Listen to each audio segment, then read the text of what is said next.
কথা প্রসঙ্গে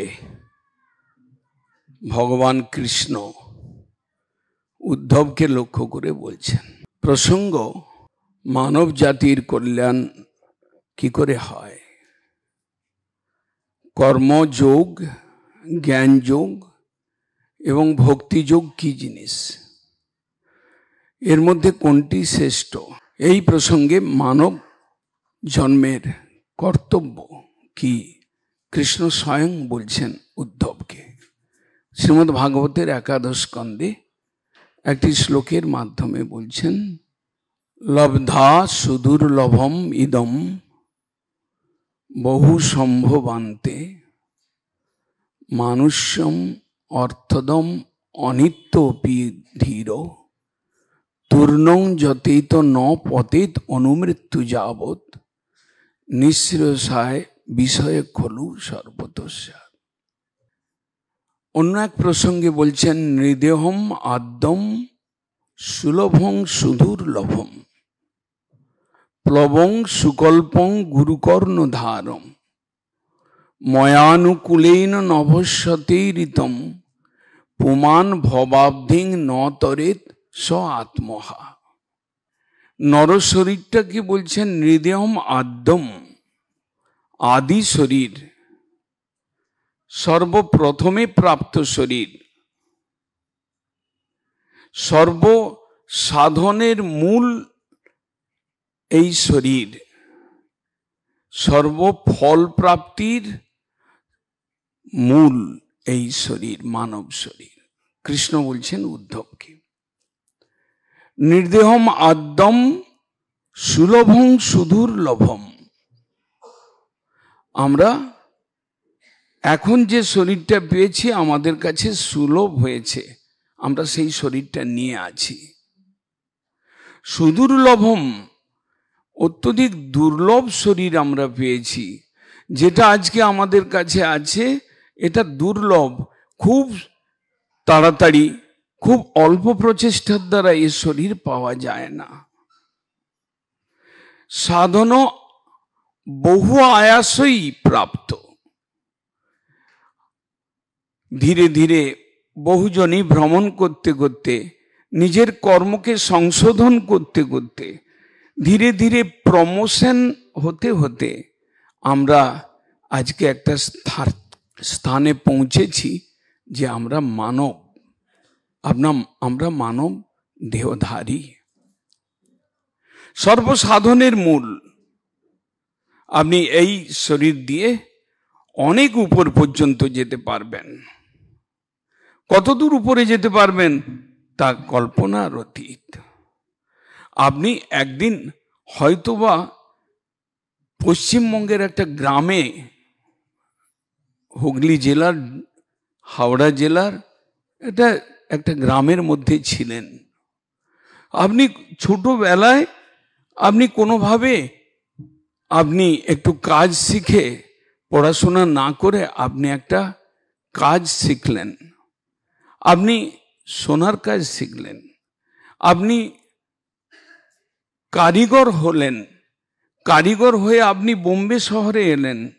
বোম্বে শহরে একটা ঝুপড়পট্টির একটা অ্যাজবেস্টাস বাড়িতে আপনি প্রথমে ভাড়ায় থাকলেন, তারপরে ওটার মালিক হলেন, তারপরে আপনি একটা ছোট ফ্ল্যাট কিনে আপনি দাদর এরিয়ায় এলেন, তারপরে আপনি আজকে প্যারেল এরিয়ায় 40 তলার উপরে আপনি মালিক। এইভাবে মানব শরীর কিভাবে উন্নত হতে হতে আমি কতটা নিজের উন্নতি বিধান করে আমি কত দূর যেতে পারি, এটা যদি আজকে আপনাদের চিন্তার মধ্যে আসে, শাস্ত্রের চিন্তা, মহাপুরুষদের চিন্তা এবং স্বয়ং কৃষ্ণের চিন্তা, যে অনেক অনেক বেশি 40 মালা নয়, আপনি কল্পনাতীত একটা অবস্থায় যেতে পারেন। এই ব্রহ্মাণ্ডের মধ্যে 14 লোক, আপনি একটা লোকে, মধ্য লোকে, আপনি ভূলোকের একটা বাসিন্দা, হয়তো বা ভাগ্যক্রমে একটা কমার্শিয়াল ভারতবর্ষের একটা বড় শহরের বাসিন্দা হয়েছেন, এর উপরে রয়েছে ভুবলোক, আরেকটা লোক যেখানে পিতৃপুরুষগণ থাকেন। তার উপরে রয়েছে স্বর্গলোক, যেখানে দেবতারা থাকেন। তার উপরে রয়েছে জন, মহ, তপ, সত্য, আরো 4টা লোক, যেখানে মুনি, ঋষি এবং লাস্ট অফ অল যেখানে ব্রহ্মা থাকেন। এই যে উপরের 7টা লোক, এর নিচে তল, এটা তল, অতল, বিতল, সুতল, তলাতল, রসাতল, পাতাল, 50 যোজন সেই পৃথিবীকে বা যেটাকে বলা হয় ব্রহ্মাণ্ড, ব্রহ্মাণ্ডের আবরণকে ভেদ করতে গেলে 50 যোজন, তারও আবার 8টা লেয়ার রয়েছে। সেটাকে ভেদ করে যদি আমি যাই, সেখানে রয়েছে বিরজা নদী। সেই নদী, সেখানে যে জলটা রয়েছে তাতে স্পর্শ করলেই চিন্ময় জল, আপনি অমর হয়ে যাবেন। আপনার শরীরটা মৃন্ময় থাকবে না, চিন্ময় হয়ে যাবে। সেই নদী পেরিয়ে ব্রহ্মলোক, ব্রহ্মলোকের পরে গোলক, বৈকুণ্ঠ, তারপরে গোলক। এর যে কিলোমিটার, এ কোনো ম্যাথমেটিক্সের স্কুল, কলেজ, ইউনিভার্সিটির কোনো ম্যাথমেটিক্সের বইয়ে এই কিলোমিটারটার আন্দাজ লেখা নেই। এটা মানব চিন্তার অতীত।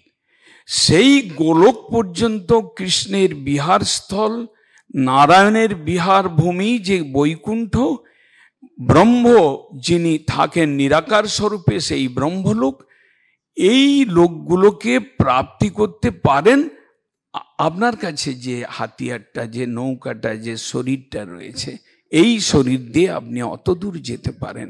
তাহলে কখনো মনে করবেন না যে 5 মালায় গেলেন কি 50 মালায় গেলেন জীবনের সর্বশ্রেষ্ঠ প্রাপ্তি হয়ে গেল।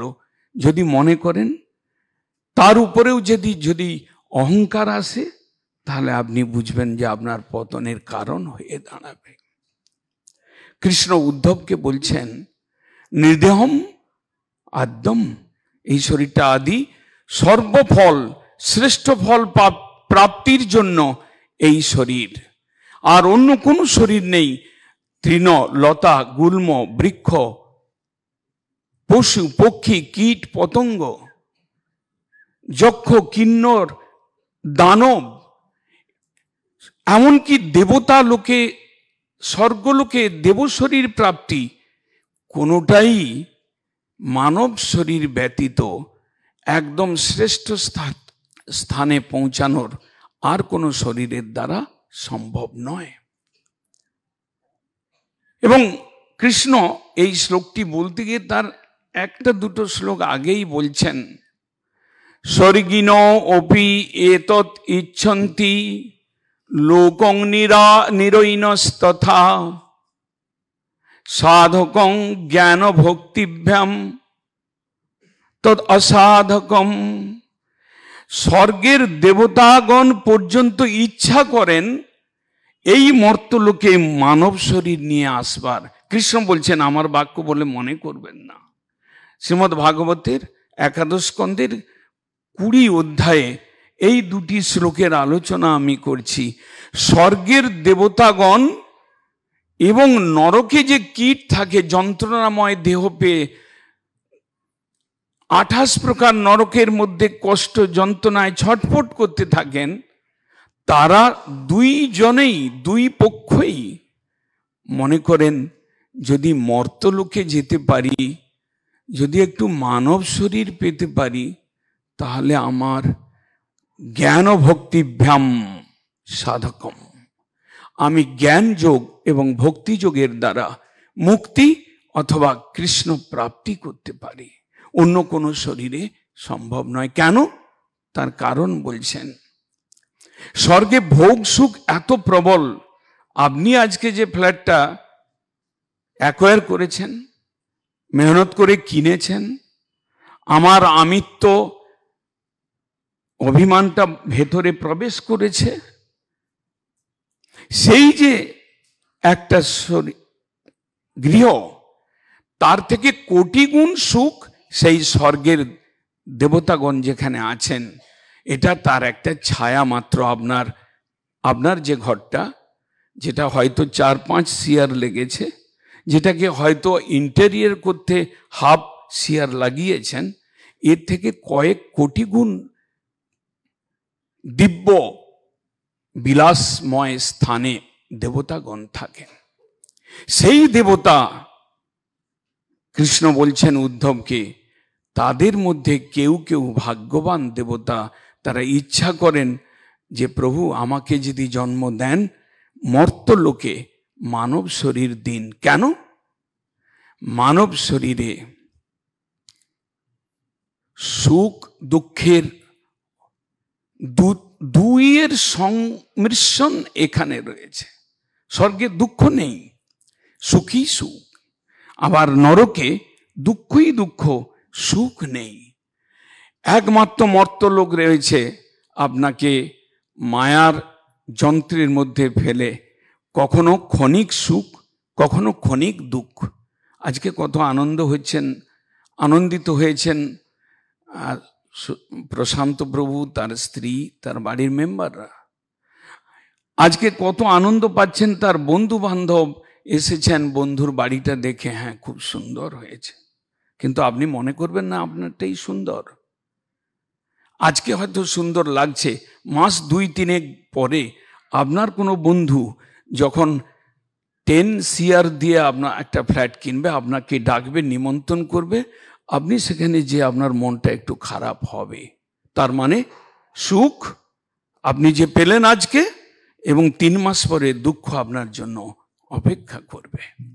এই যে সংসারের সুখ এবং দুঃখ, এই দুয়ের পেচড়ার মধ্যে ফেলে দিয়ে এখানে যে মানবকে শিক্ষা পাওয়ার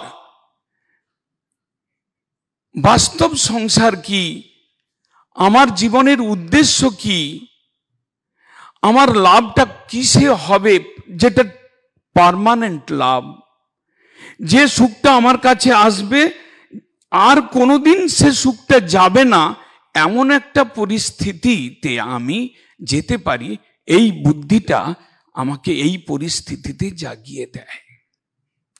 তাই কৃষ্ণ উদ্ধবকে বলছেন, নিদম আদ্যম সুলভং সুদূর লভম প্লবং সুকল্পং গুরুকর্ণধারম। আপনি যে শরীরটা পেয়েছেন, এটা ভোগের জন্য নয়, এটা একটা নৌকা, ওপারে যাওয়ার জন্য। আপনি ভুল বুঝছেন, এই শরীরটা দিয়ে কাজে লাগিয়ে আপনি ওপারে যেতে পারেন। কোন পার? যেখানে দুঃখের মুখ দেখা যায় না, যেখানে ক্লেশ নাই, যেখানে আনন্দই আনন্দ। ওই একটা পার, ভব সমুদ্রের ওপার, শাস্ত্রকারগণ, মুনি ঋষিগণ এভাবেই বর্ণন করেছেন। এই শরীরটা নৌকা।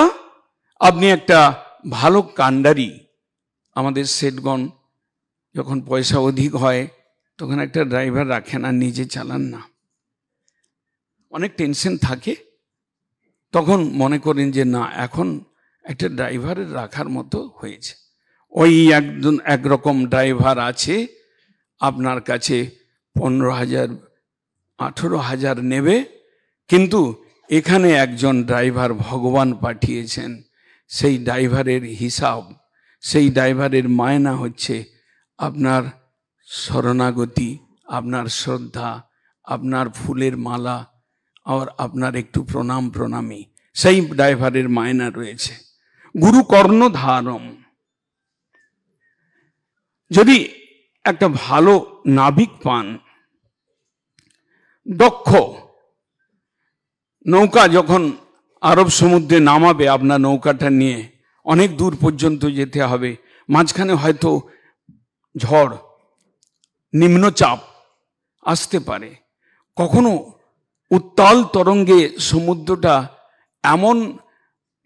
এমন রূপ ধারণ করতে পারে, আপনার নৌকাটা বিরাটভাবে টলমল করছে।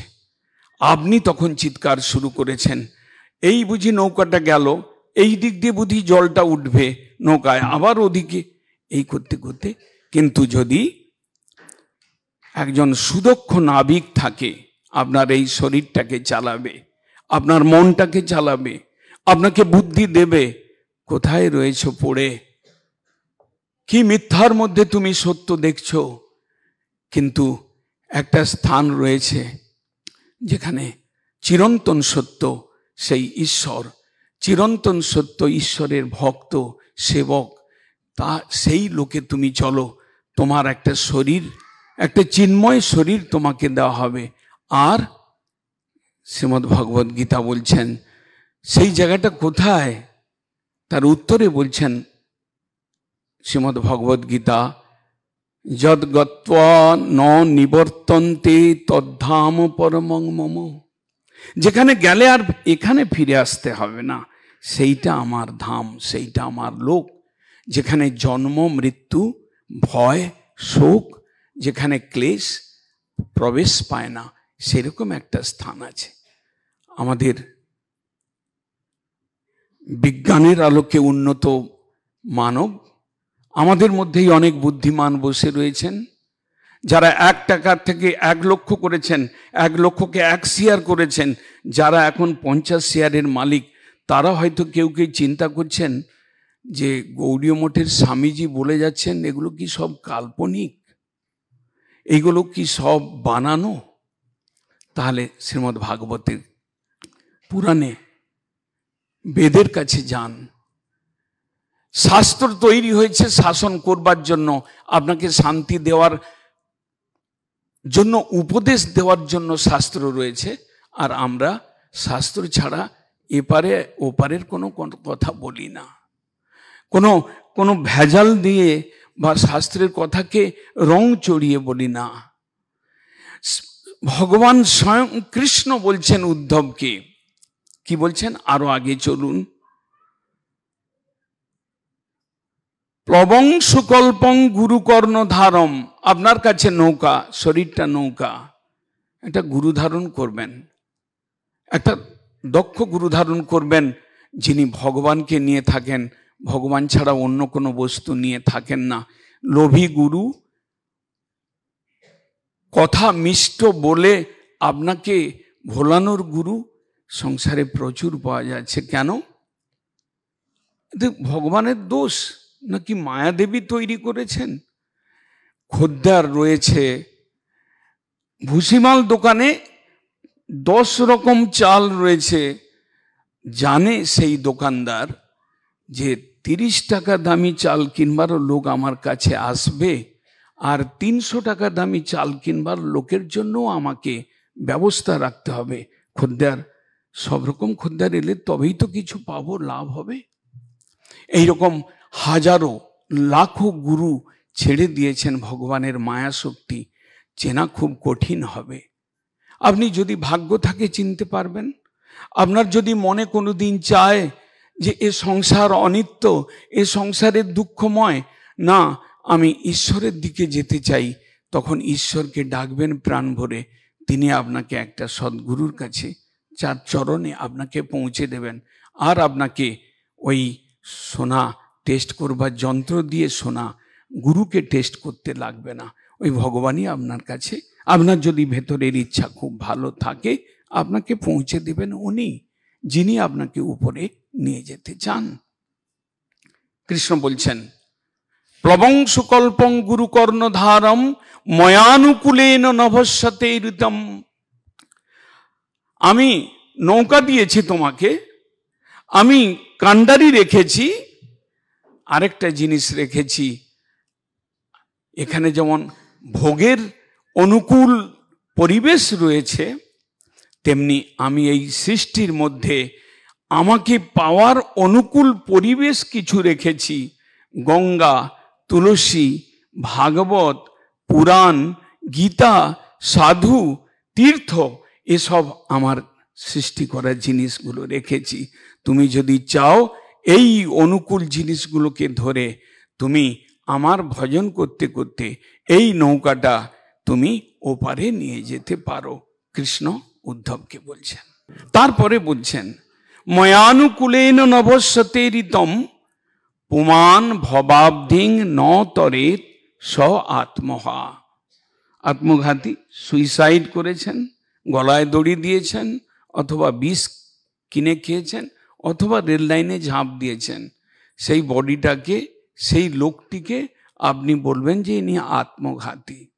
ভাগবত, কৃষ্ণ স্বয়ং বলছেন যে এখানে অনেক আত্মঘাতী আছে এই সৃষ্টির মধ্যে, যারা মানব শরীর পেয়ে মুক্তির দিকে, ত্যাগের দিকে, ঈশ্বরের দিকে যারা যাত্রা করতে চায় না, যারা এই সংসারের অনিত্য ভোগ সুখে মেতে থাকতে চায়, তারা প্রকৃতপক্ষে আত্মঘাতী।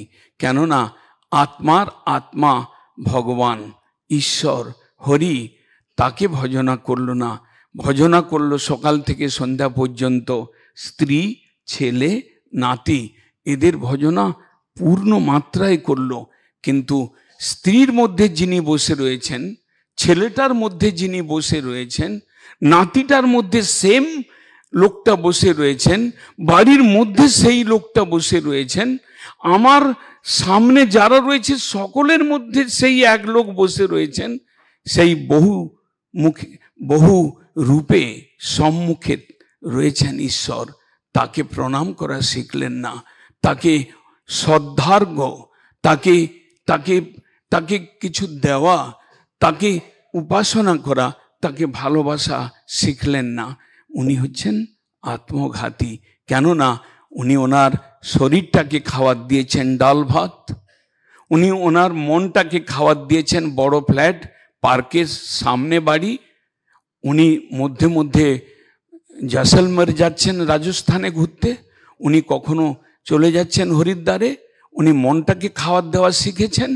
কিন্তু উনি দেহ, মন, তার যে পরিচালক, ভেতরে যে আত্মা বসে রয়েছেন, তাকে উনি কোনোদিন জিজ্ঞাসা করেন নাই তোমার কি কিছু ক্ষুধা পেয়েছে, তুমি কি কিছু তৃষ্ণার্ত জল খাবে, এটা কোনোদিন জিজ্ঞাসা করেন নাই। ভারতবর্ষের মুনি ঋষিরা বহু পূর্বে, আজকে আমাদের জীবনের উন্নতি, আজকে আমাদের অর্থ লাভের উন্নতি, আজকে আমাদের বাড়ি গাড়ির উন্নতি, আজকে আমাদের পকেটে সমগ্র বিশ্বকে রাখা যায় এমন কিছু যন্ত্র, সায়েন্সের কৃপায়, বিজ্ঞানের কৃপায় আমরা এত উন্নত হয়েছি। আমরা এই সকল উন্নতির আলোকে আলোকিত হয়ে আমরা আজ থেকে 50 বছর পূর্বে, হয়তোবা এখানে কেউ কেউ ভাগ্যবান রয়েছেন, তিনি চিন্তা করুন, তিনি বলুন কথাটা সত্য কিনা, যে তার বাড়িতে, গ্রামের বাড়িতে তিনি চাষবাস বা যা কিছু খাটতেন, তিনি সন্ধ্যাবেলা এসে মুড়ি খেয়ে তারপরে ছেলে নাতি নাতনিকে নিয়ে বসতেন কিনা একটু রামায়ণ পড়বার জন্য, একটু মহাভারত পড়বার জন্য, একটু গীতা পড়ে শুনতেন বা শোনাতেন। আজকে সেই দিন কোথায় গেল? 50 বছর পূর্বের সেই আনন্দ, এক খাটে স্ত্রী স্বামী, 3 জন ছেলে, 2 ছেলে 1 মেয়ে, এক খাটে শুয়ে আনন্দ করেছেন। আজকে সেই আনন্দ কোথায় গেল? আজকে ছেলের একটা রুম, মেয়ের একটা রুম, আর আপনাদের দুজনের বেডরুম, এই ভাগ করছেন। এই ভাগ করে কি মনে মনে চিন্তা করে দেখুন তো, এই ভাগে ওই আনন্দ রয়েছে কি 50 বছর পূর্বে আপনার বাবা বা দাদা যে আনন্দ করেছিলেন, সেই আনন্দের সঙ্গে তুলনা করে দেখুন তো। সংশয়, ভয়, ক্লেশ এই আনন্দের মধ্যে পুরো আপনাকে ঘেরে রয়েছে। কিন্তু সেই 50 বছর আগের আনন্দ, সেখানে কোনো ভয় ছিল না, সেখানে এতখানি টেনশন ছিল না, সেখানে এতখানি ভালোবাসার অভাবে বা ভালোবাসার মধ্যে সংশয়, কখন বা ডিভোর্স হয়ে যায়, বিচ্ছেদ, ভয়, এটা কি ছিল সেই সময়? তাহলে আমাদের দেশের মুনি ঋষিগণ তারা যে ব্যবস্থা দিয়ে গেছেন, বিজ্ঞানের আলোকে ওইগুলোকে চাপা দিয়ে আমি যে বিজ্ঞানের তাড়াতে আমি দৌড়চ্ছি, এই দৌড়ানো কতদিন আমার দৌড়ানো উচিত? আমার কি সাধু সঙ্গ করা উচিত নয়? আমার কি হরিনাম কানে শোনা উচিত নয়? আমার কি বিবেক নিয়ে চিন্তা করা উচিত নয়? আমি দৌড়েছি 55 বছর পর্যন্ত, 60 পর্যন্ত, 66 পর্যন্ত, 70 পর্যন্ত। এখন এটাকে বন্ধ করি না? এই গতির যে দিকটাকে পাল্টাই না? এটা ভোগের দিকের গতি। একটু পেছন দিকে তাকিয়ে দেখি অন্তর্যামী ভগবান তিনি আমাকে কি দিলেন, তার প্রতি আমার কিছু কর্তব্য, তার প্রতি শ্রদ্ধা জ্ঞাপন, তার কৃপাকে ধরে এই সমুদ্র, এখানে আরব সমুদ্র, এইরকম 7টি সমুদ্র রয়েছে পৃথিবীর মধ্যে। এই সমুদ্রের ওপারে, দুঃখের সমুদ্রের ওপারে সুখের সমুদ্রের একটু একটু চাঁকতে, এক বিন্দু জল চাঁকবার একটু চেষ্টা করি না? চেষ্টা না করি, ভিতরে একটু আশা জন্মাক না আমার হৃদয়ের মধ্যে, যে না, এ সংসারে যা কিছু রয়েছে অনিত্য, অসার, ছায়া, মিথ্যা। দেখি না একটু চিন্তা করে, সত্যের সন্ধান করে, যে সকল সত্যের সন্ধানী যারা ওপারে গিয়ে আনন্দ পেয়েছেন, যারা এখানে সেই সংবাদ লিখে রেখে গেছেন কিভাবে ওপারে যাওয়া যায়, সেই প্রসেসগুলো রেখে গেছেন গীতা ভাগবতের মধ্যে। আমাদের দেশের গ্রন্থ, আমাদের ধর্মের গ্রন্থ শ্রীমদ্ ভগবত গীতা, সেটাও আবার কে বলছেন? কৃষ্ণ বলছেন। কি বলছেন? মন্মনা ভব মদ্ভক্ত ভব মদ্যাজি মাং নমস্কুরু। আরে মূর্খ ছেলেগুলো, আমার সন্তান তোমরা মনটা একটু আমাকে দাও না। মন্মনা ভব মদ্ভক্ত ভব, আমার একটু গোপাল মূর্তি রেখে একটু আমাকে সন্দেশ দাও না, একটু সকালবেলা উঠে পুজো করো না, একটু ধূপ দাও না, একটু প্রণাম করো না। মন্মনা ভব মদ্ভক্ত মদ্যাজি মাং নমস্কুরু মামে বশ্যসি সত্যং তে প্রতিজানে প্রিয়সি মে। আমি তোমাকে সত্য করে বলছি, তুমি 40 তলায় যেতে যা, এইটুকু যেতে সন্তুষ্ট হয়েও না। তুমি কয়েক কোটি গুণ 40 তলার উপরে, যেখানে দুঃখের প্রবেশ নেই, সেই স্থানে তুমি যেতে পারবে, যেখানে রোগ সারাতে অপারেশন করতে হয় না, যেখানে রোগের জন্য 5 লাখ 7 লাখ খরচা করতে হয় না। ব্যাধি, জরা ব্যাধি মৃত্যুর অতীত একটা স্থান রয়েছে। চলো, শ্রী চৈতন্যদেব বলছেন, কৃষ্ণ বলো সঙ্গে চলো, এই মাত্র ভিক্ষা চাই। আমি তোমাদের কাছে ভিক্ষা চাচ্ছি। আমি কলির দেবতা, কলি হত জীব, তোমরা কলিযুগের মানুষ, তোমাদের কি রোগ আমি জানি। আমি তোমাদের বন্ধু সেজে বলছি, এই রোগের একমাত্র ওষুধ হচ্ছে হরিনাম, আর কোনো নেই। তাই তো 4 জনের কাঁধে যখন চড়বেন, বা এসি গাড়িতে, সব বাহক গাড়িতে যখন চড়বেন, আপনার কাছে, আপনার কান শুনুক বা না শুনুক, আপনাকে স্লোগান দেওয়া হবে, বলো হরি হরি বল। কেন? আপনার কানে যা কিছু আপনি শুনেছেন, বা আপনার আত্মীয় স্বজন যা কিছু শুনিয়েছে, ওগুলো ভুল, ওগুলো মিথ্যা। রাম নাম সত্য হ্যায়, আর বলো হরি হরি বল। এই যে সত্য, চরম সত্য, আজকে যদি না বুঝতে পারি, মানব শরীরে যদি না বুঝতে পারি, কৃষ্ণ বলছেন সেই মানব প্রকৃত পক্ষে তিনি আত্মঘাতী। এই রকম আত্মঘাতী আমরা যেন না হই। আমরা যারা এখানে উপস্থিত হয়েছেন, যারা বন্ধুর বাড়িতে 10 কিলোমিটার 50 কিলোমিটার ড্রাইভ করে যান, অথচ বান্দ্রাতে সাধু সমাজের একটা মন্দিরে যাওয়ার যারা সময় পান না, তাদের কথা বলছি। তাদের একটু চিন্তা করুন। আমরা তো আজকে এলাম, কালকে চলে যাব, কালকে থাকলাম, পরশুদিন চলে যাব। আপনার এখানে এসেছি, আবার অন্য জায়গায় চলে যাব। আপনাদের মধ্যে 50 জন 100 জন, তার মধ্যে একজনও যদি বুঝতে পারেন যে ঈশ্বর ব্যতীত সত্য কিছুই নাই, ঈশ্বর ব্যতীত শান্তি বা সুখের চাবিকাঠি কারো কাছে নেই, আপনাদের মধ্যে একজনও যদি বুঝতে পারেন, আমাদের আশাটা সার্থক হবে। হরে কৃষ্ণ। বাঞ্ছা করি।